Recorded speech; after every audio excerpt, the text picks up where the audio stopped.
Maka zahir yang nampak, batin yang tak nampak. Tapak tangan pun guna begitu juga. Yang ini zahiruha wa batinuha. Ada yang zahir, ada yang batin. Ada yang nampak, ada yang tak nampak. Maka tajuk kita kalam ilahi Al-Quran, syifa, ubat, penyembuh untuk penyakit-penyakit batin, penyakit-penyakit hati. Kata Nabi SAW, ala fil jasadi mutrah. Di dalam badan manusia ini ada satu gumpal, ada satu kepal. Idza salahat salahal jasad kulluh. Kalau dia baik, ujung rambut hingga ke ujung kaki jadi baik.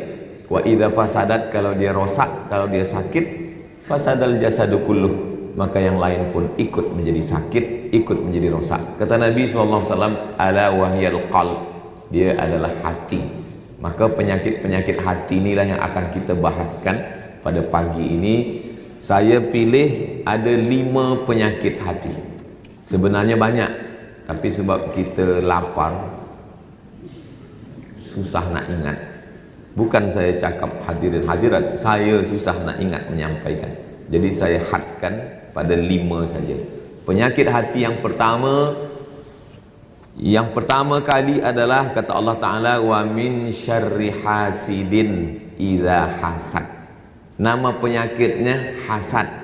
Orang yang terkena penyakit hasad itu namanya hasidin. Saya pernah terjumpa dengan orang, nama awak siapa? Nama saya Abdul Somad, kata saya. Saya tanya dia, nama awak siapa? Nama saya Hasidin. Tapi dia luruskan, nama saya Hausidin, pakai short, kata dia. Oh ya, Hausidin, orang yang menuai. Man yazra' yahsud. Siapa yang menanam, dialah yang menuai. Tapi bila dia tulis orang Melayu, dia susah nak bezakan antara sin dengan sad. Mohon maaf kalau tersebut ada nama tuan-tuan. Saya mohon maaf lah bulan puasa ni. Wa min syarri hasidin. Kenapa ini yang pertama kali Ustaz bahaskan penyakit? Sebab iblis keluar daripada surga disebabkan hasad. Bani Israel benci kepada Nabi Muhammad SAW disebabkan hasad. Apa itu hasad? Kata Imam Al-Ghazali, Imam Abu Hamid Al-Ghazali meninggal tahun 505. Senang dia nak ingatlah meninggal wafat Imam Al-Ghazali 505. Kalau Masihinya 1111. Imam Al-Ghazali, Ihya Ulumuddin. Karahatun nikmah alal mun'ami alaih. Tak senang menengok orang lain dapat nikmat. Itulah dia hasad. Bila kita ada rasa tak senang menengok orang lain dapat nikmat, maknanya 50% kita dah ada hasad. Macam mana nak buat komplit dia menjadi 100%? Wa hubbu zawaliha. Ingin supaya nikmat orang itu hilang daripada dirinya. Daripada hasad muncullah hasud. Jadi hasad, hasid, hasud. Ini triple H ni memanglah penyakit yang luar biasa. Jadi yang pertama kali kena penyakit hasad ni iblis. Bila Allah Ta'ala suruh dia sujud kepada Adam, iblis tidak syirik. Iblis dia tidak syirik, dia tak menyembah batu, dia tak menyembah. Iblis tidak boleh digoda oleh syaitan. Iblis tak boleh diganggu setan. Sebab setan ni anak buah dia semua. Setan ini ikut dia semua. Dialah induknya. Maka iblis, penyakit dia yang pertama adalah hasad. Karahatun nikmah alal mun'ami alaih. Tak senang menengok Adam dapat nikmat. Saya lebih lama, lebih tua, lebih banyak ibadah. Kenapa pula malaikat-malaikat ni sujud kepada Adam? Wa idh qulna lil malaikati isjudu li Adam fasajadu. Semua bersujud illa iblis, kecuali iblis. Maka disitulah ada hasad dalam diri dia. Jadi kalau manusia ni ada penyakit hasad, maka sikit banyak itulah pintu daripada iblis tu masuk. Maka kita tutup pintu dia. Maka ada juga yang bukan berarti kalau kita ingin dapat nikmat macam nikmat orang lain itu kita hasad. Tidak. La hasada illa fisnataini. Boleh hasad pada 2 perkara. Tapi sebenarnya ini bukan hasad, namanya ghibtah. Rajulun atahullahu ilman. Ada orang yang dibagi Allah ilmu. Pensyarah-pensyarah kita, profesor-profesor kita yang mensyarah di Universiti Islam Sultan Syarif Ali, hafaz Quran, ahli tafsir, ahli fiqh, ahli akidah. Kita ingin nak dapat ilmu macam dia. Itu namanya bukan hasad, itu namanya ghibtah. Boleh.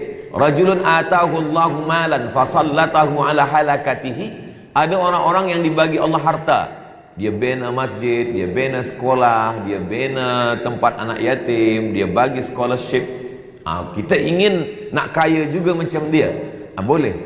Itu bukan hasad namanya, itu namanya ghibtah. Pemuda belia-belia kita, saya berkeinginan nak jadi orang kaya sebab nanti saya boleh tolong fakir miskin. Boleh. Dia bukan hasad. Tapi yang makna hasad ini adalah saya nak kaya macam dia, lepas tu saya sihir dia supaya dia mati. Itulah hasad ini. Daripada hasad inilah muncul hasud. Daripada hasad inilah muncul sakit hati. Daripada hasad, maka hasad inilah awal daripada segala penyakit. Kenapa Bani Israel itu tidak mau beriman kepada Nabi Muhammad SAW? Falamma ja'ahum ma'arafu. Mereka kenal dengan Nabi Muhammad SAW, tapi ketika datang orang yang mereka kenal, macam mana mereka kenal dengan Nabi? Alladzina atainahumul kitaba ya'rifunahu kama ya'rifuna abna'ahum.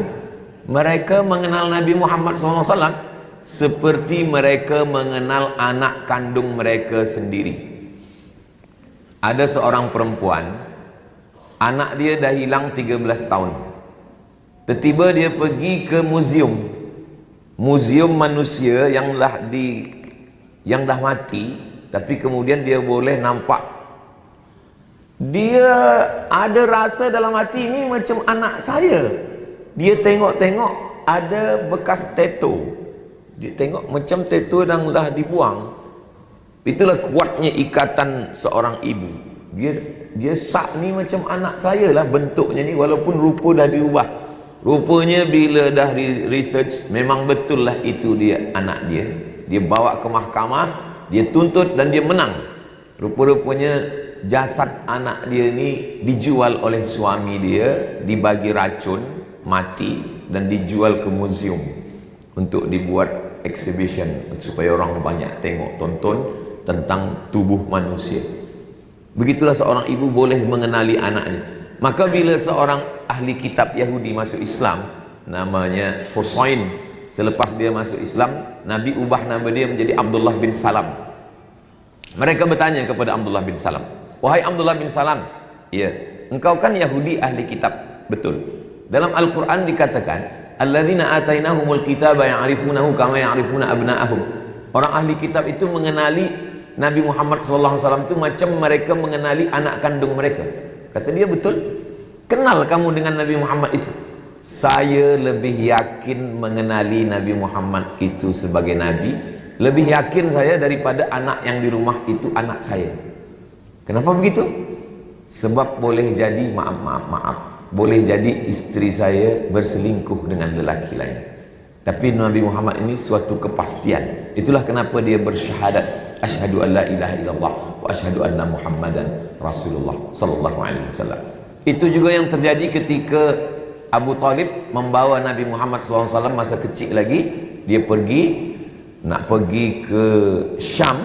Selepas itu masa panas, mereka bernaung di sebuah saumah, tempat ibadah orang ahli kitab. Selepas itu keluarlah pendeta mereka, padri mereka, namanya Bahira. Kata Bahira, jangan kau bawa anak saudara engkau ini, sebab nanti bila Yahudi nampak, dia akan bunuh. Dari mana pendeta Yahudi itu tahu? Sebab mereka mengenali sifat-sifat dia.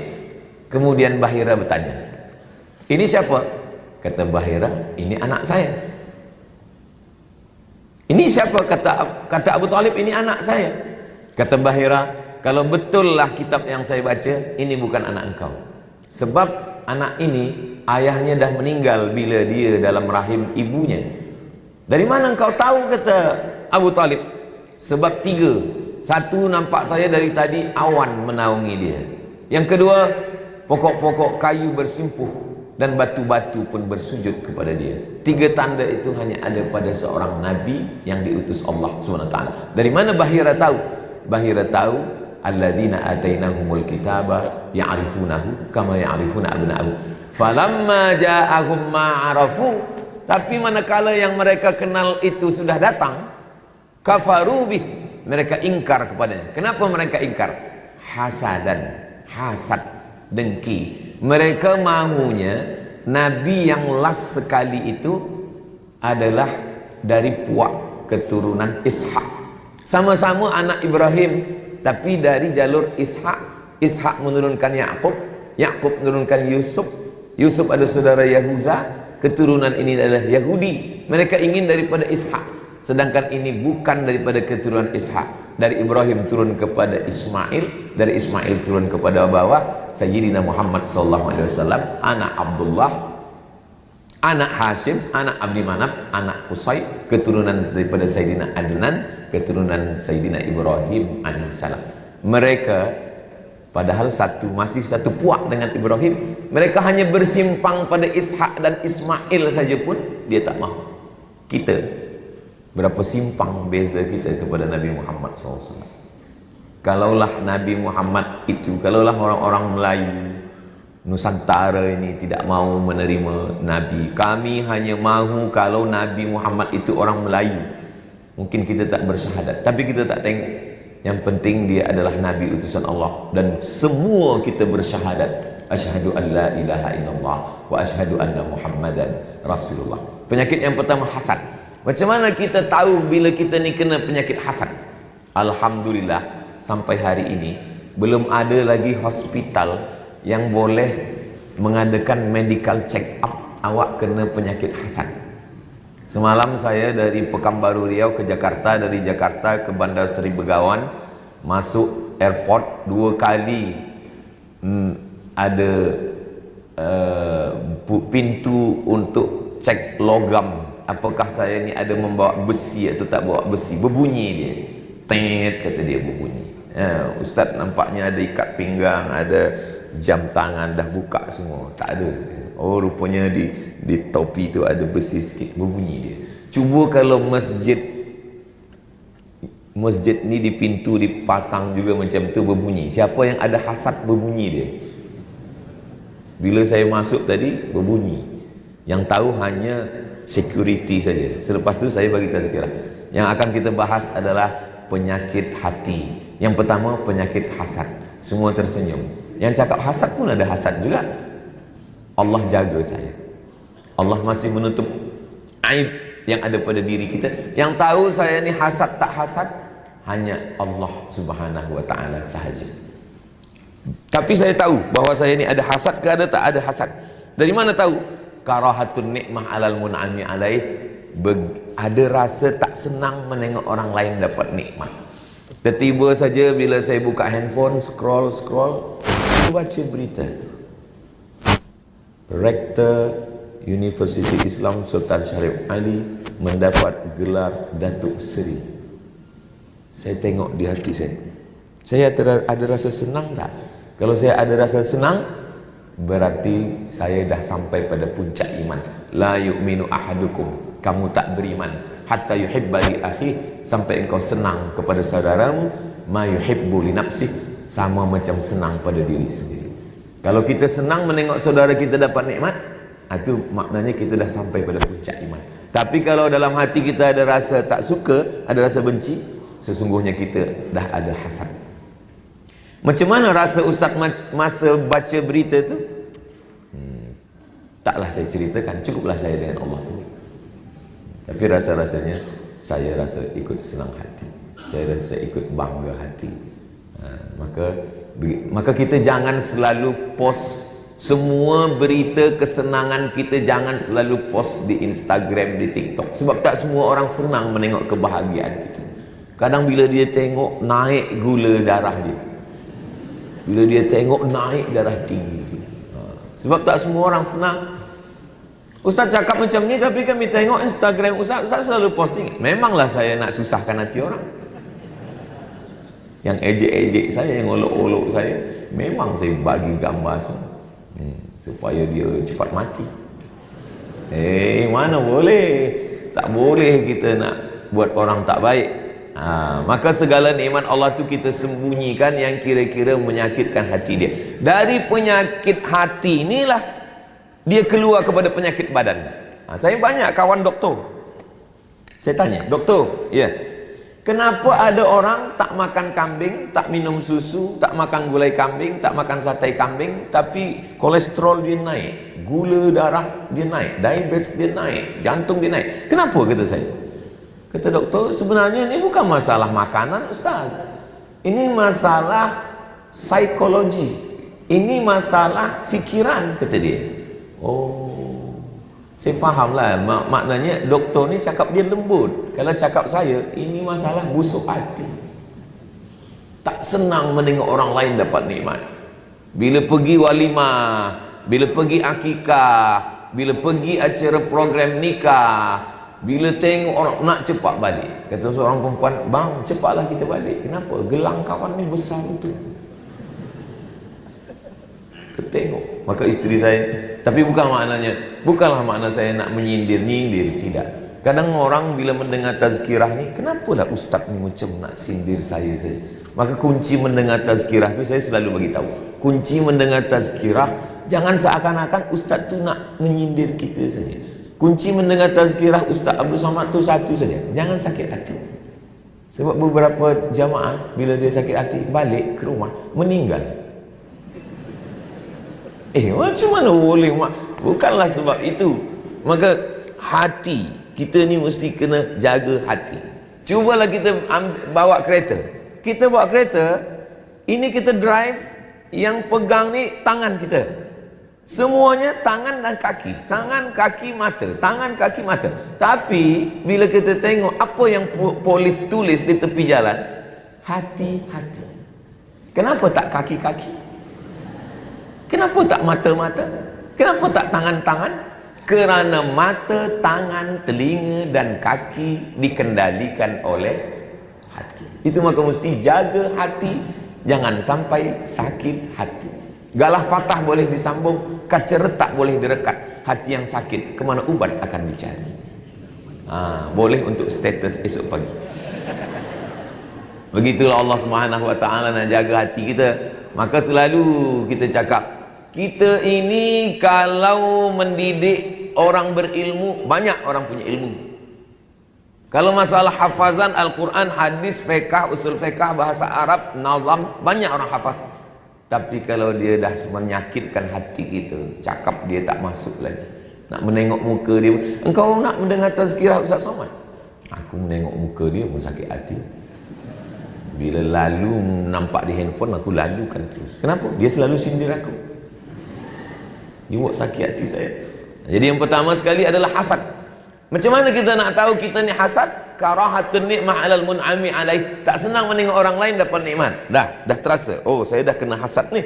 Bila kita dah tahu kita kena hasad, macam mana nak hilangkan dia? Kita mesti tahu apa mudarat daripada hasad ini. Iyyakum wal hasada. Berhati-hatilah kamu jangan sampai kena penyakit hasad. Kenapa? Fa innal hasada, kerana hasad itu yakulul hasanat, memakan semua hasanat. Puasa engkau hilang, sedekah engkau terbang, wakaf haji engkau melayang. Kama ta'kulun narul hataba, sebagaimana api memakan kayu bakar. Kenapa kayu? Sebab orang di gurun pasir nak kumpulkan kayu ni payah. Bukan macam kita di Brunei Darussalam banyak kayu. Mereka nak tanam sebatang kayu pun mesti ada air 24 jam pagi, petang, siang, malam mengalir. Maka susah nak tanam pokok kayu. Selepas kayu tadi diambil, ditebang, datang api, 5 minit berubah menjadi arang, dari arang menjadi abu, abu dihembus angin, hilang. Begitulah amal kita hilang. Maka saya nasihatkan diri saya, hai Abdul Somad, jangan engkau hasad. Bila engkau hasad, pahala tazkirah kau ni dah hilang. Saya selalu termenung, jangan-jangan pahala tazkirah saya pagi, siang, malam. Saya tazkirah ni satu hari 3 kali, pagi, siang, malam, macam makan ubat. Jangan-jangan pahala tazkirah saya ini dah hilang kerana hasad. Sebab saya hasad, sebab dalam hati saya ini ada hasad. Maka selalu kita, sebenarnya kita kalau tazkirah ni, Satu yang ke orang, yang 4 ni ke kita sendiri. Kalau ada orang bagi tazkirah, dia tunjuk jamaah sekalian. Sebenarnya untuk jamaah tu satu, yang 4 ni ke dia semua, kita semua. Maka saya jarang sekali tazkirah guna tangan, sebab keempat ke saya, satu ke orang. Jadi bersih. Kalaupun jamaah nak doakan saya malam-malam Ramadan, malam yang dikabulkan Allah, doa mustajab, makbul, maka doakan supaya yang menyampaikan, yang bercakap ni, supaya hatinya bersih daripada hasad. Doakan supaya Ustaz Somad bersih daripada hasad. Jangan hanya atakmurunan nasa, apakah engkau menyuruh manusia sedangkan engkau sendiri lebih parah daripada itu. Kabura maqtan indallah, orang yang paling besar murkanya adalah antaqulu ma la taf'alun, engkau bercakap tapi engkau sendiri ada hasad. Saya sebagai manusia tentu ada dalam diri, maka saya ingin nak ubatkan hati saya dengan cara iyyakum wal hasada. Selepas itu, orang yang ada dapat nikmat itu, kita doakan dia, doa di hadap-hadapan dia. Saya Ustaz tak bolehlah nak mendoakan dia. Kenapa? Sebab dia ini, saya ada hati kepada dia Ustaz. Tiba-tiba saja dia kirimkan jemputan. Kuatkan hati, datang ke jemputan dia, datang ke hadapan dia, doakan dia. Barakallah lakuma wa baraka alaikuma wa jama'a bainakuma fi khair. Makanya dalam Islam ada doa yang di hadapan orang.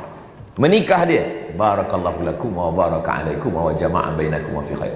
Maka yang belia-belia, yang penuntut-penuntut, yang lelaki-lelaki, jangan gantungkan hati hanya pada satu-satunya. Bila nak meminang perempuan, jangan katakan engkaulah satu-satunya. Jangan katakan begitu. Mahukah engkau menjadi bidadari surgaku? Bila engkau mahu, kupinang engkau dengan bismillah. Bila engkau tak mau, bunga bukan setangkai, kumbang bukan seekor. Patah tumbuh hilang berganti, hilang satu tubuh sendiri. Begitu. Jangan tunjukkan kita lemah, tunjukkan kita kuat. Di hadapan dia kita kuat. Bila dah ke tepi-tepi laut, menangislah di situ. Menangis jangan di hadapan perempuan, menangis di hadapan Allah, mengadu kepada Allah. Rabbi la tazarni fardan wa anta khairul warisin. Jangan kau jadikan aku sendirian ya Allah, engkau sebaik-baik pemberi waris. Tapi doa macam ni jangan kuat-kuat dalam masjid, didengar orang, tak jadi ke? Minta kepada Allah SWT. Bila ada orang punya anak, kita doakan di hadapan dia. Barakallahu laka fil mauhub wa syakartal wahib wa razaqta birrahu wa balagha asyaddahu. Semoga Allah berikan karunia anak ini sampai berusia dewasa, sampai dia berbakti menjadi anak yang soleh. Rabbi habli minas solihin. Doakan di hadap-hadapan. Ada orangnya di hadapan. Saya Ustaz, kawan saya sama-sama di college, sama-sama university, sama-sama satu office, tapi dia nikah lebih awal lagi. Mungkin menurut ilmu Allah itu lebih baik. Kami sama-sama nikah di hari yang sama, dia punya anak. Saya dah 10 tahun Ustaz tak ada anak. Dia nikah Januari, Mei ada anak. Apa ni musibah ni? Doa kepada Allah SWT supaya Allah jauhkan semua daripada penyakit-penyakit yang merosakkan anak-anak kita ini. Sebab apa? Sebab kita jaga dia. Rabbi habli minas salihin, rabbana hablana min ladunka dzurriyyatan thayyibah, rabbana hablana min azwajina wa dzurriyyatina qurrata a'yun. Sejuk dipandang mata. U'idzuka bi kalimatillahi tammah min kulli syaitani wa hammah wa min kulli ainin lamah. Doa di hadapan orang itu menyihatkan hati kita. Selepas itu apa? Doa an zahril ghaib. Ghaib, orangnya tak ada. Bangun malam jaga tahajud, doakan dia. Pejam mata, siapa yang nampak waktu pejam mata? Nampak orang yang dapat nikmat, kereta besar, rumah besar, duit besar. Sakit hati kita, doakan dia. Ustaz dah cuba? Sudah saya cuba, berat memang. Membayangkan orang-orang yang cakapnya menyakiti hati kita memang berat. Tapi saya dah cuba. Dan yang saya tazkirahkan tu saya cuba dulu. Waktu tawaf tu saya cuba. Ini orang ini yang mengolok, yang mengejek, yang rupanya terasa dia hilang dari hati kita. Sebab kalau kita simpan, Sama macam handphone kita, dia kalau file tu terlalu banyak, penuh di dalam, dia berat, maka kita mesti buang. Bila ada waktu lapang, kita cari file, ini video tak penting, buang. Laptop kita juga, komputer kita juga. Bila dia lambat, error, hang, lama, kita buang file-file yang tak penting. Begitu juga file yang ada dalam hati kita ni, jangan kita simpan. Kadang manusia ni suka menyimpan, yang lama-lama disimpan. Bahkan ada nak mati pun dia pesankan juga. Mak, apa pesan mak untuk kami anak cucu? Satu saja, jangan nikah dengan anak cucu dia hingga 7 keturunan. Apa ni? Tinggalkanlah pesan yang baik-baik. Aku ingin anak cucu engkau bertudung panjang. Di mana bumi dipijak, di situ langit dicunjung. Di mana lelaki bertanjak, di situ perempuan bertudung. Makan elok pesan tu. Apa maknanya? Supaya dia guna baju Melayu, supaya guna dia tudung labu, baju panjang, supaya dia terjaga aurat. Jangan yang kita tinggalkan ni hasad, dendam. Makanya dalam bahasa Arab namanya ada khusumah. Khusumah tu adalah permusuhan. Dan dah jadi bahasa Melayu, dendam kesumat. Dari kata khusumah, dendam yang melahirkan permusuhan. Anak kita tak tahu apa-apa, yang bersalah mungkin orang-orang tua kita dulu, maka kita cut, kita potong supaya tak berlanjut. Dan kita doa kepada Allah supaya disucikan, dibersihkan hati. Allahumma ja'al fi qalbi nura, jadikan dalam hati saya ini cahaya. Wa fi sam'i nura, pada telinga saya cahaya. Wa fi basari nura, pada pandangan mata saya cahaya. Macam mana cahaya Allah nak datang kalau di dalam itu ada kotor, ada penyakit? Kita bersihkan. Kalau Nabi Muhammad SAW, memanglah malaikat Jibril yang bersihkan, tapi kita ni, kita yang berusaha. Cuba kita tengok ayatnya.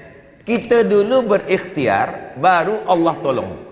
Walladzina jahadu fina lanahdiyannahum subulana. Kita dulu, baru Allah tolong. Walladzina jahadu fina, orang-orang yang berusaha, bermujahadah, ingin membersihkan hatinya, baru Allah bagi pertolongan. Lanahdiyannahum subulana. Qad aflaha man tazakka, beruntunglah orang yang mensucikan hatinya. Ayat lain, qad aflaha man zakkaha wa nafsin wa ma sawwaha, demi jiwa dan penciptaannya, fa alhamaha fujur, ada jalan fujur, ada jalan takwa. Ada 2 jalan dibagi, fa alhamaha fujuraha wa taqwaha. Qad aflaha man zakkaha, beruntunglah orang yang mensucikan hatinya. Wa qad khaba man dassaha, merugilah orang yang mengotori hatinya. Penyakit yang pertama hasad. Penyakit yang kedua adalah syirik. Bila saya berjalan dengan istri saya, ada orang tanya, ini yang di samping Ustaz ini siapa? Hadhihi syarikatu hayati. Syarik, teman, partner, berkongsi hidup. Allah Ta'ala dia tidak ada syarik. Makanya la syarik, labbaik Allahumma labbaik, labbaik la syarika laka. Tidak ada. Allah jangan sembah dia dengan yang lain. Orang Arab jahiliyah musyrik itu, mereka menyembah Allah juga. Mereka tahu Allah. Wala in sa'altahum man khalaqas samawati wal ard, kalau engkau tanya kepada mereka siapa yang menciptakan langit dan bumi, la yaqulunna Allah. Wala in sa'altahum man anzala minas sama'i ma'a, kalau kamu tanya kepada mereka siapa yang menurunkan air dari langit, la yaqulunna Allah. Wala in sa'altahum man khalaqahum, kalau kamu tanya kepada mereka siapa yang menciptakan kamu, la yaqulunna Allah, mereka jawab Allah. Tapi mereka menyembah Lata, Uzza, Manat, Hubal, Jibti, Taghut, Naham. Bila Nabi membersihkan Ka'bah Masjidil Haram tahun 8 Hijrah, berapa semua berhala yang mereka sembah? 360. Kalau disembah satu sehari, setahun baru habis. Mereka bukan orang yang malas beribadah, mereka rajin beribadah. Itu kenapa kita tak boleh beribadah satu hari 3 waktu. Tak boleh beribadah matahari terbit, tak boleh beribadah matahari tergelincir, tak boleh beribadah matahari tenggelam. Kenapa? Sebab orang musyrik beribadah 3 waktu. Maka kalau ada lelaki yang tak nak sembahyang sekalipun, lebih parah dari Abu Lahab. Abu Lahab paling tidak 3 kali dia beribadah sehari, menyembah Allah. Penyakit mereka bukan tak bertuhan, mereka bertuhan. Hanya saja mereka menyembah selain Allah. Bila ditanya mereka, kenapa kamu sembah Lata, Uzza, Manat, Hubal, Jibti, Taghut, Naham? Apa kata mereka? Innama na'buduhum liyuqarribuna ilallahi zulfa. Kami bukan menyembah mereka. Kami nak mendekatkan diri kepada Tuhan. Mereka ni hanya sebagai perantara sahaja. Syirik. Maka kita bersih daripada syirik. Kita tak menyembah kayu, kita tak menyembah batu, kita tak menyembah hantu. Selepas Islam datang, murni, bersih, ikhlas, tauhid kepada Allah. La ilaha illallah Muhammadur Rasulullah sallallahu alaihi wasallam. Dulu di kampung saya di Sumatera, nama kesultanannya Siak Sri Indrapura, Riau. Dulu bila orang nak membuka hutan ni dibakar. Sebab bila dipotong lambat, itu apinya nanti kemana-kemana. Dia supaya api ni tak pergi membakar yang lain, maka minta tolonglah kepada hantu-hantu yang menjaga hutan itu. Dipotongkanlah kepala kambing, dimasukkan ke dalam lubang. Digali lubang, masuk. Potongkan kepala kambing, masukkan ke dalam lubang. Sebelum Islam datang. Bila Islam datang Datuk Mufti bertanya, apa yang kamu buat ni orang Melayu, orang Islam? Ini kami memasukkan. Oh, tak boleh. Syirik. Kamu minta kepada hantu, minta kepada syaitan, minta kepada selain Allah, minta hanya kepada Allah. Oh, kami takut Datuk Mufti, nanti ini macam mana dia ganggu. Tidak. Maka diajaklah membaca Al-Fatihah, Qul Huwallah, Al-Falaq, An-Nas, pangkal Al-Baqarah, ayat kursi, ujung Al-Baqarah, surah Yasin, ditutup dengan tahlil. Afdalu dzikri fa'lam annahu la ilaha illallah. Sebenarnya bacaan-bacaan yang dibacakan di tanah, di sungai itu bacaan-bacaan ruqyah untuk menghalau segala hantu yang mengganggu. Macam mana dengan kepala kambing ni? Darahnya saja buang, sebab darah najis. Kepalanya masak. Oh, kami takut nanti saya makan. Itulah asal muasal. Bila ada walimah kenduri, pasti yang dibagi makan kepala kambing tu zaman dulu Tok Mufti. Kalau sekarang Ustaz Somad. Saya selalu dibagi kepala. Saya dulu tak tahu sejarah macam mana kepala kambing boleh dibagi kepada Ustaz. Rupanya itu dulu untuk hantu. Selepas Islam datang, dibagi ke Ustaz. Selepas Ustaz makan, kepala dia sakit. Kata orang diganggu hantu. Bukan hantu, kolesterol. Islam datang mentauhidkan manusia daripada menyembah kepada selain Allah. Ya'udzuna birijalim minal jinni. Ada setengah manusia ini minta perlindungan kepada jin. Sampai hari ini masih ada. Ustaz Abdul Somad, itu ada orang di kampung kami. Dia pukul tanah, boleh keluar emas. Dia putarkan tangan, boleh keluar emas. Dari mana? Jin. Dia berkawan dengan jin. Ustaz Abdul Somad, ya, saya nak tunjukkan gambar ni kepada Ustaz. Cuba tengok gambar.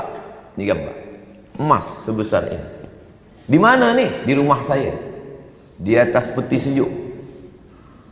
Kamu tak ambil? Tak, saya ambil. Berapa hari? 2 hari. Selepas tu hilang. Ini gambar lagi Ustaz. Apa ni? Kunci emas juga sini. Kamu tak ambil? Tak. Saya tanya. Jawab jujur dia.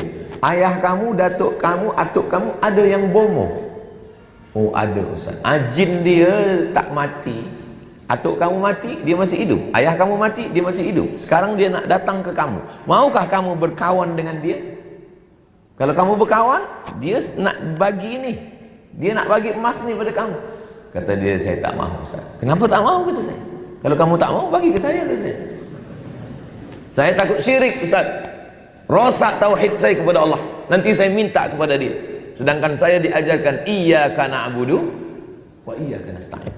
Bila dia dah balik, dalam hati saya, kalau saya lah yang diuji macam tu, mungkin saya berkawan juga dengan dia.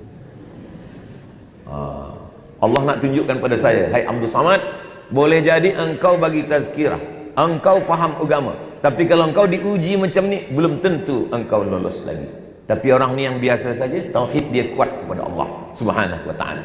Ada seseorang berniaga, tiba-tiba datang orang yang menipu dia, habis duit dia susah, nak makan pun payah. Tiba-tiba dia dengar ada bisikan, Cubalah engkau menjual roti canai. Dia buka kedai roti canai, satu hari dia boleh untung 70.000 ringgit. Lepas itu dia berniaga lagi, sampai akhirnya datang bisikan, engkau baca salawat ini, nanti engkau boleh ubatkan orang sakit. Habis lepas itu dia menjadi orang yang boleh mengubat. Dia baca sihat. Lama-lama dia tak sembahyang. Yang bercerita ni mursyid tarekat Naqsyabandiyah, Datuk Dr. Jahid. Lalu kemudian ditanya, kenapa awak tak sembahyang? Kena datang bisikan, bila engkau ubat orang dapat pahala 5, bila engkau sembahyang dapat pahala 1. Lebih banyak pahala mengubat daripada sembahyang. Man la syaikha lahu fa syaitanu syaikhuhu. Siapa yang tak berguru, syaitan gurunya.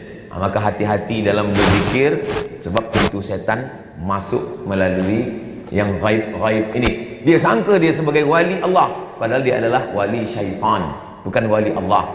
Wali Allah, ala inna awliya Allah la khaufun alaihim wa la hum yahzanun. Datang orang kepada saya, Ustaz Somad, ya, saya berzikir, saya tengok tasbih dia besar sekali. Bila saya berzikir, saya boleh tahu siapa tetamu yang akan datang hari ini. Saya bila drive kereta, saya tahu siapa yang ada di balik sana. Semua yang tersembunyi saya tahu. Saya tanya, awak jujur cakap bila saya tanya, ya? Ya. Semakin awak tahu-tahu ni, makin ingat Allah ke makin lalai? Jawab, saya makin lalai, Ustaz. Saya tak ingat Allah lagi. Saya selalu berfikir apa yang di balik ni, siapa yang akan datang, apa dalam hati dia, apa. Ini kerja setan. Maka engkau mesti banyak bertaubat kepada Allah. Orang yang minum khamar tahu dia salah. Orang yang berjudi tahu dia salah. Orang yang berzina, maaf cakap, tahu dia salah. Tapi orang yang dipesongkan setan melalui zikir, na'udzubillah, makanya mesti berguru, mesti dia ditalqin, mesti dia ada mursyid, mesti dia belajar. Brunei Darussalam tak kurang daripada masyayikh kita. Kalau terjadi sesuatu dalam diri kita, kita tanya, fas'alu ahla dzikri in kuntum la ta'lamun.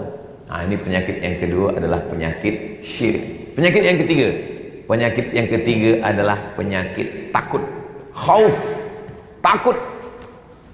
Yang sekolah takut nanti bila dah sekolah tak boleh belajar universiti. Yang dah universiti takut nanti dah habis BA tak boleh master.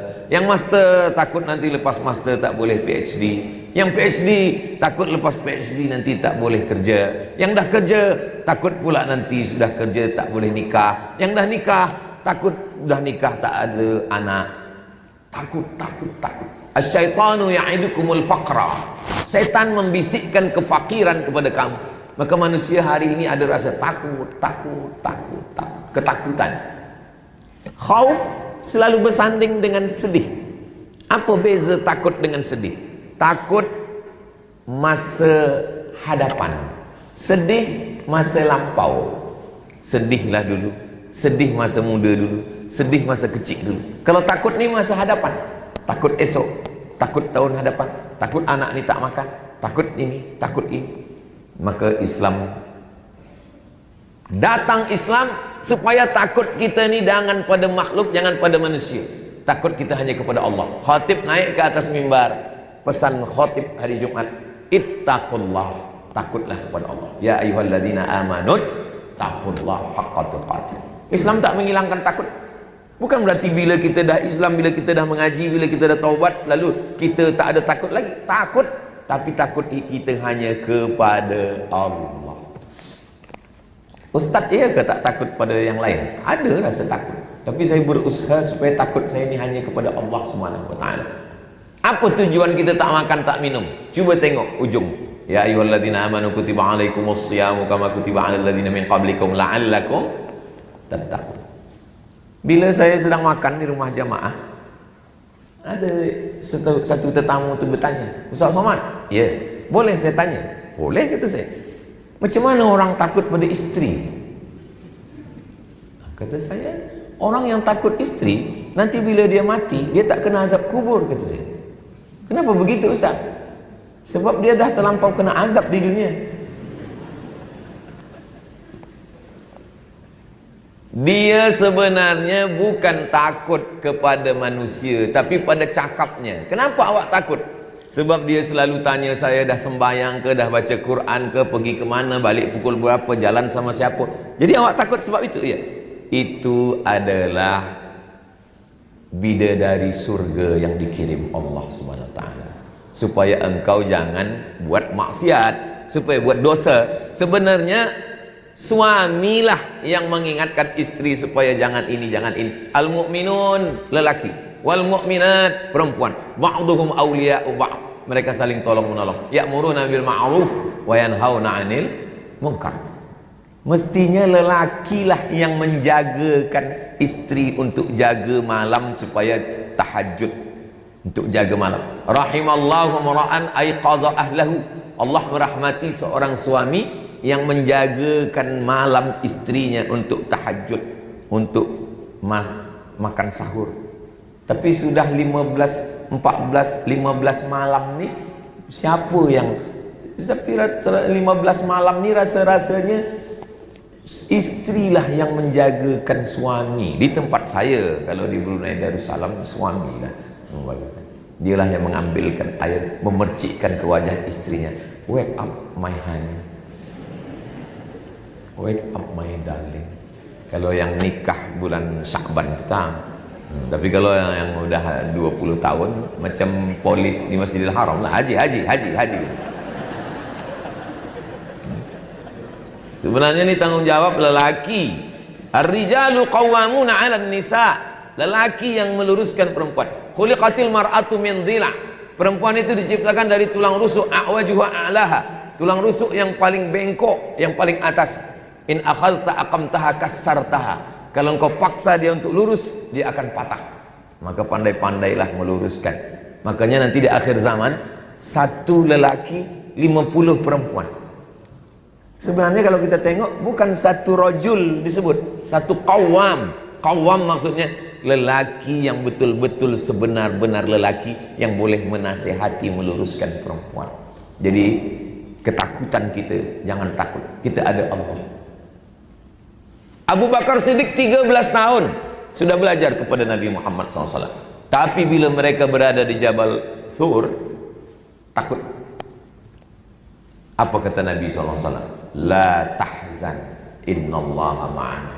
Jangan takut, jangan cemas, jangan khawatir, Allah bersama kita. Jadi kalau kita ada kawan ketakutan, katakan, kau jangan takut, Allah bersama kita. Jenis kawan ni ada dua. Yang pertama kawan ketakutan, yang kedua kawan yang menakut-nakuti kita. Aku takut, saya takut Ustaz. Jangan takut, Allah bersama kita. Yang kedua, kawan yang menakut-nakuti kita. Itu kawan Nabi Musa. Kawan Nabi Musa bila nak menyeberang Laut Merah, apa kata dia? Innalamudrakun, innalamudrakun. Itu Fir'aun dah mengejar kita, dia nak tangkap kita. Apa kata Nabi Musa? Kalla inna ma'iya rabbi sayahdin. Allah bersama saya. Cuba tengok Nabi Muhammad, innallaha ma'ana, Allah bersama kita. Tapi Nabi Musa, ma'iya rabbi sayahdin. Jadi kalau ada kawan yang ketakutan, peluk dia, katakan Allah bersama kita. Tapi kalau kawan menakut-nakuti, Allah bersama saya, tidak bersama kamu. Nah, takut ini insya Allah hilang. Ustaz pernah ketakut? Saya datang ke Bali, minoriti Muslim di Bali tak banyak orang. Mereka kurung saya dalam bilik kecil, bilik sebesar mihrab imam. 20 orang bawa pedang, bawa keris, nak membunuh saya. Jangan kamu tazkirah sih. Saya waktu itu, saya sampai sekarang pun heran, tak ada takut saya sikit pun waktu itu. Sekarang ni membayangkannya pun saya takut. Sekarang bila saya bayangkan, tapi waktu itu tak ada sikit. Memang saya dah siap mati waktu itu.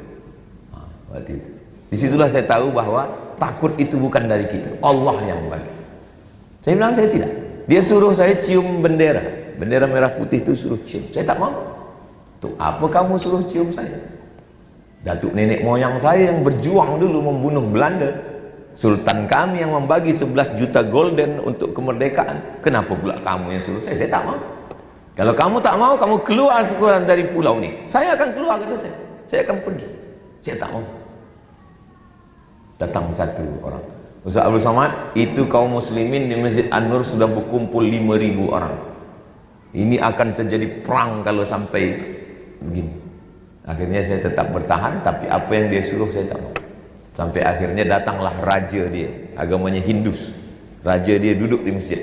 Saya yang akan kawal Ustaz Abdul Somad. Tak ada seorang pun yang boleh mengganggu Ustaz. Dia duduk situ, saya bagi tazkirah di Masjid An-Nur. Jadi pernah saya mengalami masa-masa dihalau orang, diusir orang, dan saya tak ada merasakan takut. Maka anak-anak kita ajarkan. Kalau terulang lagi, tak tahu juga, boleh jadi takut. Saya terbang sampai ke Timor Leste. Sampai ke Timor Leste, saya dah nak masuk. Mohon maaf Ustaz, Ustaz tak boleh masuk. Kenapa, kata saya? Sebab kami dapat kabar 1 jam yang lalu, dapat fax dari Jakarta bahwa akan ada orang yang datang kemari, namanya Abdul Somad, dia teroris. Jadi saya ni teroris lah. Iya, kata dia. Okey lah, saya duduk, saya tak masuk. Dia bagi nasi, kawan saya berbisik, jangan makan. Kawan-kawan saya masuk, saya tak masuk. Lalu saya pun nak balik lagi ke Jakarta, naik pesawat terbang. Selepas itu saya naik ke pesawat, saya duduk. Tak lama datang seorang perempuan. Ustaz, mohon maaf, mungkin Ustaz boleh turun balik ke bawah. Kenapa? Sebab Presiden Timor Leste nak pergi ke Jakarta. Apa salah saya? Dia tak nak satu pesawat terbang dengan teroris. Saya turun balik. Tapi tak ada rasa takut sikit pun. Padahal saya tak ada keluarga. Kalau mereka bunuh saya, mereka tangkap saya, tak masalah. Jadi saya nak ajarkan, kita buat saja apa yang disuruh Allah, nanti ketakutan kita itu akan hilang sendiri. Allah yang menghilangkan takut itu, bukan kita. Jadi hati kita ni memang ada dalam diri kita, tapi rasa takut itu Allah yang akan hilangkan. Betul janji Allah, la khaufun alaihim wa lahum yahzanun. La ya'rif man lam yaduk. Orang yang tak pernah merasakannya, dia akan susah mencakapkannya. Saya beberapa kali merasakannya, rasa takut itu dihilangkan Allah Subhanahu wa ta'ala. Tapi kalau sendirian di hotel, ada juga takut sikit. Menghilangkan takut itulah kita baca Bismika Allahumma ahya. Jangan baca sekarang, tertidur. Pertama, hasad. Yang kedua, syirik. Yang ketiga, takut. Yang keempat, sedih. Kenapa perempuan selalu banyak yang diganggu, maaf, jin? Sebab perempuan terlampau sedih, maaf cakap, dia sedang uzur, dia sedih, suami dia jauh, anak dia jauh, sedih, masuk kerasukan jin, setan. Kena dia masuk masa pikiran kita sedang kacau, terlampau sedih. Itu kenapa perempuan tidak boleh, la'anallahu zawaratil kubur. Allah melaknat perempuan yang selalu melampau ziarah kubur. Kenapa? Sebab kalau dia terlampau menziarah kubur, dia sedih. Perempuan tak boleh ikut ke bumi mengkuburkan jenazah. Kenapa? Karena perempuan itu recording dia, rakam dia kuat. Dia tengok itu teringat-ingat terus. Beza dengan lelaki. Lelaki ini amnesia, mudah lupa apa-apa. Kalau perempuan ni ingat. Kan ada video tentang seorang lelaki drive kereta, dia sama isteri dia. Lepas tu ada perempuan nak menyeberang jalan kan, dia bagi jalan kan. Isteri dia sampai tua, ingat kan? Sampai tua. Gitu. Perempuan ingat. Maka lelaki jangan sampai salah cakap. Salah cakap sampai tua kita. Sampai kita di hospital, di ICU, dia ingatkan juga lagi. Cakap, oh dulu. Perempuan ni ingat, dia kuat. Itu kenapa Allah jaga. Maka jangan terlampau sedih. Apa yang membuat kita sedih? Setan yang membisikkan. Alladzi waswisu fi sudur. Sudur yang mana? Sebelah kanan ke sebelah kiri? Sudur sebelah kiri. Yang berdegup, yang berdetak. Berdegup, berdetak sebelah kiri, berbunyi. Yang normal begitu. Tapi kalau tak normal, biasa jantung tak normal ni sebab dua. Yang pertama, jatuh cinta. Yang kedua, jatuh tarikh, bayar hutang. Maka kita dibagi tahu Allah SWT, jangan terlampau sedih. Siapalah orang yang paling layak untuk bersedih? Sayyidina wa maulana Muhammad sallallahu alaihi wasallam. Belum lahir ke atas dunia, ayah meninggal. Sedang sayang-sayangnya pada emak, emak meninggal. Dibesarkan oleh atuk, Abdul Talib meninggal. Dijaga oleh Pak Cik Abu Talib dengan istri Khadijah. Di tahun yang sama Pak Cik dengan istri meninggal. 4 anak perempuan, Zainab, Ruqayyah, Ummu Kulsum, Fatimah. 3 anak perempuan meninggal. 3 anak lelaki, Abdullah Al-Qasim meninggal, Ibrahim meninggal. Maka orang yang paling layak untuk bersedih dalam hidupnya adalah Nabi Muhammad SAW. Tapi dia tak sedih. Jadi kalau ada orang bertanya, kenapa Ustaz Abdul Somad itu kalau bagi tazkirah dia selalu buat orang tersenyum? Saya tak ingin orang sedih. Tapi saya tak salahkan ustaz yang ada. Ustaznya bila dia ceramah kita nak menangis saja. Ada. Saya malam-malam 10 Ramadan itu di tempat saya ada namanya muhasabah. Biasa bila dah sembahyang tahajud itu jamaah diajak muhasabah. Ya Allah, dosa kami banyak ya Allah. Biasa membuat jamaah menangis.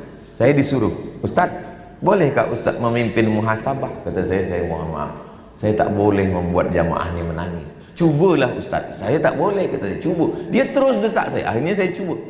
Udah 5 menit, saya tengok tak ada menangis. Macam mana ni orang tak menangis? Lama-lama kena orang ni tak menangis, menangis pula saya. Menangis, saya tengok orang tu pun menangis juga. Selepas tazkirah saya tanya, kenapa kamu menangis? Kami pun tak tahu. Kami tengok ustaz menangis, kami menangis pula. Kita tak mestinya bersedih, kita mesti berbahagia. Kita bahagia kerana Tuhan kita Allah. Memanglah ada saudara kita yang sedang susah di Palestin. Allah mansur ikhwanana al-mujahidina fi Palestin. Semoga Allah tolong saudara-saudara kita di Palestin. Kenapa selalunya serangan itu di bulan Ramadan? Sebab orang Islam sedang di rumah. Orang Islam sedang tak melawan. Orang Islam sedang ingat Allah. Disitulah dia bunuh orang Islam. Memang mereka ni ya Allah. Tapi kita masih punya Allah. Makanya kalau kita sedih, kalau pintu syaitan masuk, jangan pernah ada kalau. Kalaulah dulu aku bawa emak ke hospital, kalaulah dulu aku bawa ubat, kalaulah dulu aku bawa dia jalan, kalau terus buang bisikan syaitan itu dengan takbir Allahu Akbar. Jangan pernah ada kalau. Jadi kebanyakan jamaah yang datang bertanya ke saya itu sebetulnya bukan masalah hukum. Banyak jamaah datang. Saya khaskan hari Rabu saya di rumah. Hari Rabu selepas subuh baca Riyadhus Shalihin. Selepas itu jam 7, jam 8, jam 9, jam 10 sampai zuhur saya terima tetamu. Kebanyakan tamu ini sebenarnya dia tak bertanya tentang hukum hakam fiqh. Dia sebenarnya nak menceritakan tentang kesedihan hidup. Maka saya tahu bila orang bercerita saya hanya jawab iya, betul. Iya. Apa lagi? Betul. Iya. Sebenarnya mereka nak cerita tentang kesedihan-kesedihan hidup. Ada seorang perempuan, dia datang dari jauh, 1 jam naik pesawat terbang. Saya datang jauh nih Ustaz, 1 jam naik pesawat terbang. Berapa umur mak? Umur saya 70 Ustaz. Oh. Apa yang boleh saya tolong? Anggap saya ini anak mak. Saya ini bukan Ustaz. Sebab mak saya meninggal umur 70. Apa? Saya dulu dinikahkan dipaksa Ustaz. Sebenarnya saya tak suka dengan dia, tapi kerana saya dipaksa saya menikah. Terus rupanya dia pun tak suka juga dengan saya. Dan dia ada perempuan dan selalu dia bandingkan saya dengan perempuan itu. Kata dia perempuan itu lebih cantik, perempuan itu lebih baik, perempuan itu lebih. Terus dia dah meninggal Ustaz. Suami mak dah meninggal sudah. Alhamdulillah kata saya. Dia dah mati, apa lagi? Saya tak boleh maafkan dia Ustaz. Lama saya tunggu. Rupanya ada sesuatu yang tak masuk dalam fikiran kita. Bagi saya kalau ada orang yang menyakiti kita dah mati selesai. Rupanya tidak. Saya tak boleh maafkan dia sampai hari ini. Saya masih sakit hati Ustaz. Jadi sedih yang melampau dalam diri dia sehingga menjadi beban, tak selesai. Kita dalam Islam ini diajarkan untuk tidak menahan itu. Sebelum kita tidur, semua file-file ini mesti kita dah bersihkan semua, lalu kemudian kita dengan tenang, jangan sampai kita simpan yang akan menjadi penyakit bagi fisik kita. Penyakit hasad, penyakit syirik, penyakit takut, penyakit sedih, obatnya semua adalah membaca Al-Quran. Ada seorang ulama namanya Haji Abdul Malik Karim Amrullah, Buya Hamka, dapat doktor honoris causa 3. Satu dari Universiti Al-Azhar Kahirah, satu dari Jakarta, satu dari UKM, Universiti Kebangsaan Malaysia. Ulama Masya Allah tabarakallah. Dia baca Quran duduk, anak dia namanya Irfan Hamka. Irfan bertanya kepada Buya Hamka, Buya, ayah, ya, lama betul ayah baca Quran. Ya, apa yang ayah baca? Quran. Berapa banyak ayah baca Quran tadi? 7 juzuk sekali duduk. Kenapa ayah banyak betul baca Quran? Sebab hati ayah teringat dengan arwah mak engkau, almarhumah. Jadi mengobati hati itu dengan membaca Al-Quran. Dengan baca Quran kita lupa masalah-masalah dunia, kita fokus pada Quran. Al-Quran menenangkan.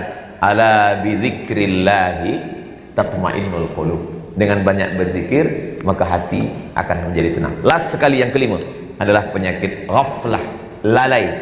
Wala takum minal ghafilin. Jangan jadi orang lalai. Sekarang banyak rumah-rumah spiritual, kota-kota, bandaraya besar, banyak orang yang sibuk dengan dunia, akhirnya dia kena penyakit skizofrenia, macam-macam penyakit psikologi. Dia nak ingin tenang, akhirnya banyaklah namanya rumah spiritual. Pejamkan mata, kosongkan fikiran, kosong. Ini bukan ajaran Islam. Bayangkan kalau sedang kosong, datang malaikat maut. Kosong, mati dalam kosong. Mana ada ajaran Islam? Kita tak boleh kosong, kita selalu bersama dengan Allah. Kun ma'allah, bersama dengan Allah. Cuba tengok tentang Ashabul Kahfi. Kalau kamu bertiga, Allah berempat. Kalau kamu berempat, Allah yang kelima. Kalau kamu lima, Allah keenam. Tidak boleh kosong, kita selalu bersama dengan Allah. Sebenarnya teori-teori yang mengatakan ini menenangkan fikiran, dia bukan melupakan masalah. Kita tak boleh melupakan masalah dalam hidup. Saya boleh menghentikan mata saya berkedip, berhenti berkedip. Saya boleh menghentikan telinga saya untuk mendengar. Saya boleh menghentikan tangan saya, khotib dibagi tungkat supaya tangannya tak begini-begini. Tapi fikiran tak boleh. Fikiran tetap akan berkata-kata, menengok ke sana, menengok ke sini. Cantiknya masjid ini, siapa boleh membuat, siapa yang menulis ini, apa ini emas lah, apa fikiran. Maka bila kita berzikir, fikiran kita ni tak kemana-mana. Datang ke ustaz ini, kata ustaz ini banyak-banyak istighfar. Datang ke Habib ini, kata Habib ini banyak-banyak solawat. Datang ke tuan guru ini, kata tuan guru ini banyak-banyak la ilaha illallah. Ketiga-tiganya betul. Istighfar, salawat, la ilaha illallah, ketiga-tiganya membuat fikiran kita. Begitu juga dengan datang kepada Al-Hafiz Imam baca Quran, kata dia banyak-banyak baca Quran. Sebenarnya ketika kita banyak baca Quran, ketika kita banyak bersalawat, kita banyak berzikir, bagaimana kalau 1/4 hari saya ni saya isi dengan salawat? In zitta ala dhalik khairul laka. Kalau engkau tambah, the best, elok lagi. Bagaimana kalau setengah? Kalau setengahnya, elok lagi. Bagaimana kalau 1 hari saya isi dengan salawat? Yukfa hammuka, segala keinginan-keinginan engkau dicukupkan Allah. Wa yughfar laka dzambuka, segala dosa-dosa engkau diampunkan Allah Subhanahu wa taala. Jadi paling elok menenangkan fikiran. Maka anak-anak kita yang menghafaz Quran, dia mengulang hafazannya. Hafazan baru, hafazan lama, ulang hafazan. Yang dah hafaz Quran, kalau nampak ada istri yang diam aja diam, itu maknanya dia sedang mengulang hafazan Quran. Bila dia hafaz Quran, bila tak hafaz Quran, dia sedang bikin baju baru raya supaya fikiran tenang. Jadi kelima-lima penyakit ini, yang pertama hasad, yang kedua syirik, yang ketiga takut, yang keempat sedih, yang kelima ghaflah, lalai. Kelima-limanya tak ada ubat lain daripada Al-Quran. InsyaAllah. Allahumma arhamna bil Quran. Allahumma arhamna bil Quran waj'alhu lana إماما ونورا وهدى ورحمة اللهم ذكرنا منه ما نسينا وعلمنا منه ما جهلنا وارزقنا تلاوته آناء الليل وأطراف النهار واجعله لنا حجة يا رب العالمين. كان إمامنا الشافعي Muhammad bin Idris Syafi'i yukhtimul Qur'ana sittina khatamah, 60 kali khatam. Siapa yang meriwayatkan ini Ustaz? Imam Az-Zahabi dalam Syiar A'lam An-Nubala. Maka kita yang manusia biasa, kita banyakkan khataman-khataman Quran. Maka untuk kalau nak tadabbur Quran, nak baca tafsir Quran, nanti di luar Ramadan. Imam Malik bin Anas menutup majlis Muwatta. Majlis Muwatta Malik ditutup pada bulan Ramadan. Mereka lebih banyak mengkhatam-khatamkan Al-Quran. Iqra'ul Quran, bacalah Quran. Fa innahu ya'ti yaumal qiyamah. Quran ini nanti akan datang pada hari kiamat. Syafi'an li ashabi. Dia akan menolong. Kawan hilang, sahabat pergi, anak. Yauma yafirrul mar'u min akhihi wa ummihi wa abihi wa sahibatihi wa banihi likulli imri'in minhum yauma idzin sya'nun yughnih. Yang boleh menolong kita nanti, yang akan menolong kita di antara syafaat adalah Al-Quran. Dan Brunei Darussalam adalah negeri, kerajaan, negara di dunia ini yang paling mementingkan Al-Quran. Ada tahfiz Al-Quran, berapa banyak para hafiz-hafiz Johan Musabaqah Tilawatil Quran didatangkan untuk membentuk para penghafaz Quran. InsyaAllah Allah akan tetap menurunkan rahmatnya bi barakatil Quran, insyaAllah. Itulah yang boleh saya sampaikan pada kesempatan ini. Tadi saya mula pukul 10, sekarang dah pukul 11. Di mana-mana saya memang bagi tazkirah 60 minit. Saya fikir kerana Ramadan tadi hanya ni soal. Masya Allah, banyak ni nampaknya sampai berbuka ni. Generasi masa kini dikenali sebagai generasi AI dan mudah terdedah dengan info-info yang menguji mental dan emosi. Bagaimana solusi yang sesuai dan efektif sebagai pendinding dari penyakit hati yang timbul dari kesan negatif yang terjadi kepada mental dan emosi? Saya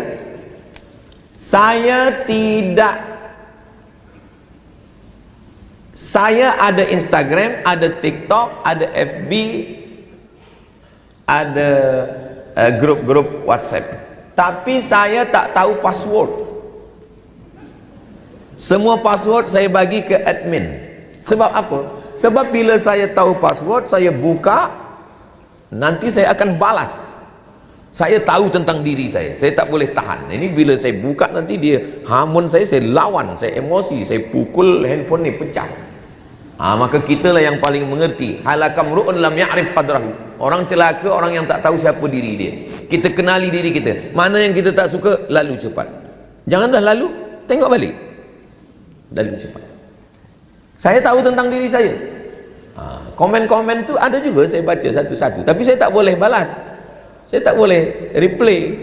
Sebab komen ni berbahaya. Ya, kalau yang caci maki, kalau ada komen, Ustaz jadikan aku yang kedua, kata dia. Aduh, maka saya mesti. Jadi kita, bagi yang sudah menikah, maka suami dengan isteri dia saling tolong menolong untuk menyelamatkan dia. Maka handphone saya boleh ditengok isteri saya, tak ada password. Jadi boleh. Bila saya sedang duduk, isteri saya tengok, saya pun tengok juga dari jauh. Itu kita saling menjaga. Sebenarnya bila yang bertanya ni kata dia belia, sebenarnya masalah kita sekarang ni bukan belia sahaja. Ada kawan saya, dia alumni daripada Al-Azhar, balik, dia cikgu mengajar. Dia bercerita ke saya, jadi suatu hari mereka kumpulkan semua handphone budak-budak ni, kumpulkan, cek, oh ini budak ni dah rosak dah. Diteleponlah ayah dia, tuan esok datang ke sekolah. Rupanya yang datang, mohon maaf kata isteri, suami saya tak boleh datang, jadi saya yang datang, bagi tahu. Ini anak puan ni, Masya Allah, anak puan ni mesti macam-macam lah, kata suami dah tengok handphone dia, budak ni dah nakal betul. Selepas Itu kata puan ni, mohon maaf Ustaz, itu handphone suami saya. Jadi yang jahatnya sekarang ni bukan cuma anak-anak. Bukan, kalau dulu kenakalan belia, sekarang kenakalan ayah-ayah. Jadi sebenarnya siapa pun boleh jadi jahat sekarang ni. Maka kita mesti saling menjaga. Wa ta'awanu 'alal birri wat taqwa wa la ta'awanu 'alal itsmi wal 'udwan. La ta'murunna bil ma'ruf wa la tanhauna 'anil munkar. Kalau kita tak laksanakan nahi munkar ini, la yushikanna ayab'atsallahu 'alaikum 'iqaban. Nanti diturunkan Allah hukuman, thumma tad'unahu, lalu kamu berdoa kepada Allah, fala yustajabu lakum, tak dikabulkan Allah. Jika seorang rasa hatinya jauh dari Allah, apakah langkah pertama yang perlu dilakukan untuk kembali? Ya ayyuhalladzina amanu tubu ilallahi taubatan nasuha. Taubat nasuha. Ma min muslimin yudhnibu dzamban. Kalau ada orang yang silap khilaf salah berdosa, rasa jauh dari Allah, tsumma yatatahhar, mandi taubat. Tak boleh mandi, wuduk. Tak boleh wuduk, tayamum. Mandi di mana? Mandi di rumah, mandi apalagi di Bandar Seri Begawan, tepi laut, mandi di laut. Elok. Kalau mandi di tengah laut bukan cuma dosa hilang, orangnya hilang sekali. Summa yusalli rak'ataini, salat sunat taubat 2 rakaat. Saya sembahyang sunat taubat tiap malam. Sebab saya banyak silap, banyak salah, banyak dosa kepada Allah Taala. Saya minta ampun, sembahyang sunat taubat. Usolli sunat taubat, yang pakai usolli, yang tak pakai usolli niat dalam hati. Allahu Akbar. Setelah lepas itu, summa yastaghfirullah, beristighfar, minta ampun kepada Allah. Faqultu astaghfiru rabbakum, orang yang beristighfar 6 Allah bagi.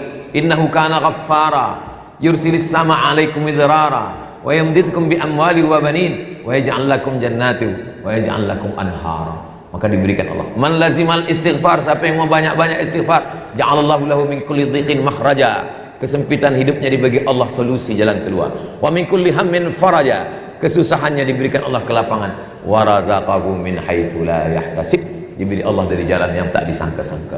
Astaghfirullahaladzim, astaghfirullahaladzim, astaghfirullahaladzim, astaghfirullahaladzim, astaghfirullahaladzim. Pendek aja, astagfirullah. Saya nak panjang, astagfirullahaladzim alladzi la ilaha illa huwal hayyul. Kebanyakan salah kita ni, kita sebenarnya menghafal istighfar, nak hitung banyak, tak ada perenungan. Sebab Tok Guru bagi kata 100, entah apa-apa gitu. Astaghfirullahaladzim. Allahumma anta rabbi la ilaha illa anta khalaqtani wa ana 'abduka wa ana 'ala ahdika wa 'adika mastata'tu, a'udzubika min syarri ma sana'tu. Abu'u laka bi ni'matika 'alayya wa abu'u bi dhanbi faghfir li fa innahu la yaghfiru dzunuba illa anta. Bagaimana cara mengawal hati apabila sering terasa dengki? Bila rasa nikmat orang lebih besar, ada rasa di dalam tu nak datang dia, ingat Allah terus. Ingat Allah. Walladzina idza fa'alu fahishatan aw zalamu anfusahum dzakarullah. Yang pertama, cepat ingat Allah.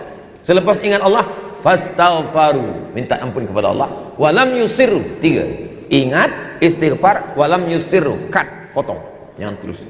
Astaghfirullahaladzim, astaghfirullah. Tolong aku ya Allah, tolong aku ya Allah. Allahumma a'inni ala dzikrika wa syukrika wa husni ibadati. Ustaz masih ada ke macam tu? Masih. Saya masih manusia lagi.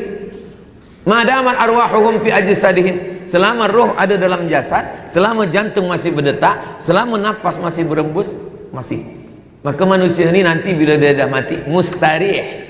Manusia ni kalau mati 2, mustarih wa mustarah minhu. Ada yang mustarih, dia memang rehat dia, sebab dia husnul khatimah. Tapi ada orang yang mustarah, bila dia mati, kita pula yang rehat. Si fulan dah mati Ustaz, alhamdulillah, rehatlah kita. Apakah tanda-tanda hati yang semakin sembuh dengan dekat dengan Allah? Hati terasa tenang. Ya, orang tanda-tandanya ketenangan. Huwallazi anzalas sakinata, Allah yang menurunkan fi qulubil mu'minin. Allah yang menurunkan. Majtama'a qaumun fi baitin min buyutillah, orang yang berkumpul di rumah Allah, yatsluna kitab Allah, membaca ayat-ayat Allah, wa yatadarasunahu fima bainahum, mengkaji isinya. Nazalat alaihimus sakinah, diturunkan Allah ketenangan. Kita dulu buat, baru Allah turunkan. Kita dulu buat yang 3 tadi, baru Allah turunkan. Maka saya belum pernah marah pada jamaah yang tertidur. Sebab bila dia tidur, itu tanda hatinya tenang. Makna kaji itu dah masuk ke hati. Orang yang dijemput Allah matinya, orang yang hatinya tenang. Ya ayyatuhan nafsul mutmainnah, irji'i, irji'i. Ini bukan tempat engkau tak tenang di sini. Irji'i ila rabbiki radiyatan mardiyah, fadkhuli fi ibadi, fadkhuli jannati.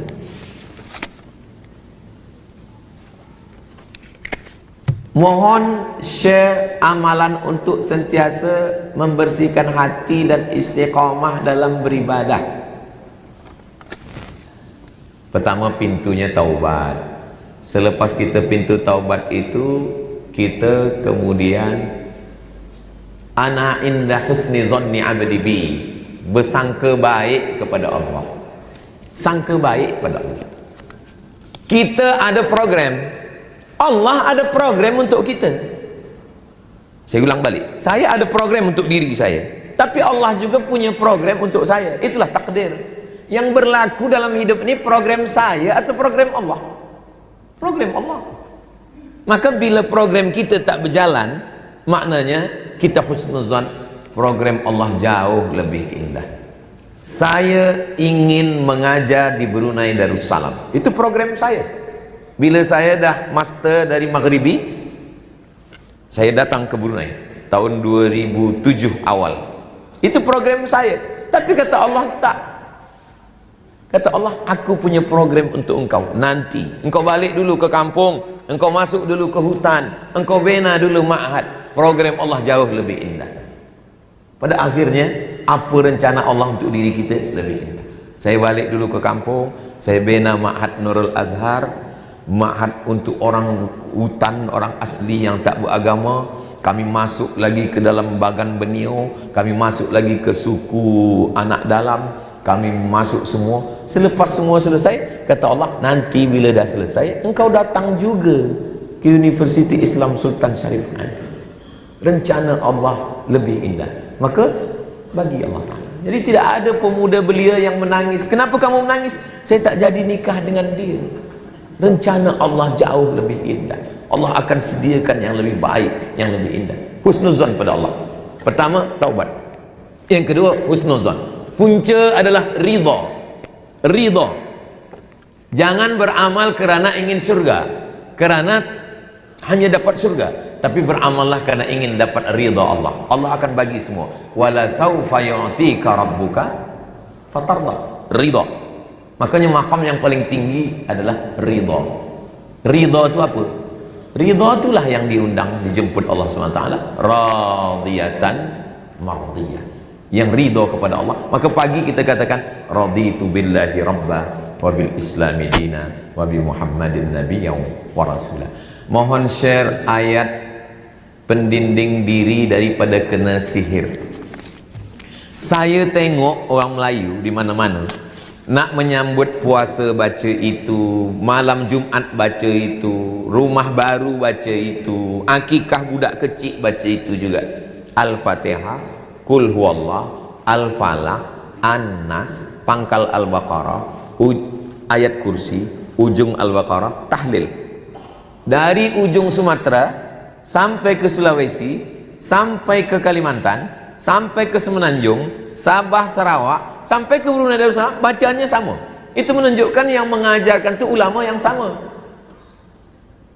Sebenarnya bacaan itu bacaan-bacaan yang mendinding kita daripada gangguan syaitan. Hanya saja dulu diajarkan, sebab dulu mereka kumpul waktu ada orang meninggal, orang mati, dibaca itu. Bila ada orang meninggal, dihadiahkan pahalanya untuk orang meninggal. Sebenarnya bacaan itu kita baca tiap malam, lepas maghrib sekali, lepas subuh sekali. Saya dah ada di YouTube, saya rekodkan supaya ada orang meninggal dibacakan ke telinga, kita sendiri membaca. Bacakan itu lepas subuh sekali, lepas maghrib sekali, untuk menjaga. Sebelum tidur malam dihembuskan ke tapak tangan, sapukan ke muka, ke kepala. Bila ada orang sakit dia minta air, itu juga kita bacakan, bagikan minum. Beberapa jamaah, alhamdulillah Ustaz, suami saya yang sakit kemarin, macam mana? Meninggal Ustaz. Ada yang sehat, ada yang meninggal. Mudah-mudahan apa yang kita kaji subuh ini, duha ni menjadi amal jariah buat kita semua. Yang merasa tak dapat menangkap secara sempurna yang apa saya sampaikan ni, boleh diulang balik di channel Ustaz Abdul Somad Official. Jangan lupa subscribe, like, share dan komen. Terima kasih segala perhatian. Mohon maaf segala kesilapan dan kekhilafan. Saya tutup dengan pantun menangkap puyuh di Bukit Selasih. Thank you dan terima kasih. Assalamualaikum warahmatullahi wabarakatuh.